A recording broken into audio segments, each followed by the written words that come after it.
So if I were to say one word, is diversify at all levels. The living world and the non-living world. We need to diversify our ideas, to cooperate together. I think the word diversity is key.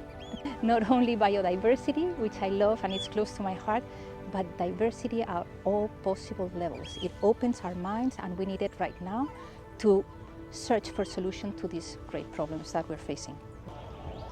I would just say that I have absolute conviction that everyone living in rural communities across my landscape would be incredibly supportive of hearing a clear direction that really recognises and values biodiversity. But until that system is given that signal, that the thought leaders and the decision makers are backing that decision, that biodiversity is important, it's really hard to make changes at farm level, at landscape level. We need a clear signal, and now has got to be the time. Listening is an important word for me. I would say that it's necessary to listen the people that are working on the land, listen them, because they know the challenges, they know also the solution, the answer for those challenges. Go to the landscape and see and know the people that are really doing things there. Good plans without funding won't happen. I've been to several COPs. We have these grand plans, and I really love them. We now have like 2030 goals, but they won't happen if we're not dedicating enough funding to them.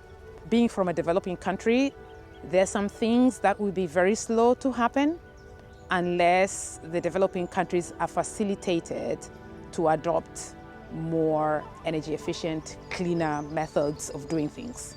That's what I would say.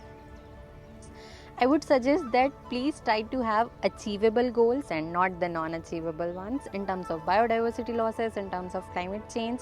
Sometimes we tend to have more on our plates and lesser time to achieve it, and then we feel that we failed to do it. So biodiversity and climate both are ongoing trends and discussions, but we need to just focus on what we can do in a shorter span of time, so that we feel, okay, something is going on, like we are trying to achieve at least something. Yeah.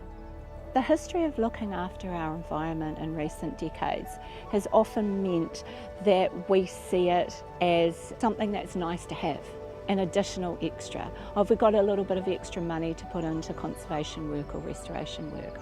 And so we see that the investment in this is a cost that we have to bear. And the way that I'd like us to reframe that is to think about it as an investment in our future that we should proudly pursue. And that's something that we're taking forward in our landscape as well. We know that the investment in this area has actually fallen short of what we need to do to turn it around in both the biodiversity crisis and climate crisis. And so for us to see investment in this work is a really important investment. We should proudly pursue it, we shouldn't be ashamed of it, and we should not see it as a cost to bear. Yes, for the leaders at COP, the biodiversity COP, I would like to state we need half of the world become nature. Not only on land but also on sea is crucial for a living planet for the future of the whole world. We want the big emitting countries, all of them, to be parties to the conference. Bring America to the table. Because to begin with, it's one of the most influential countries in the world, and also significant amount of land mass, and it's one of the largest consumers in the world. We want the big ones to be there, the ones that are actually emitting at 30%.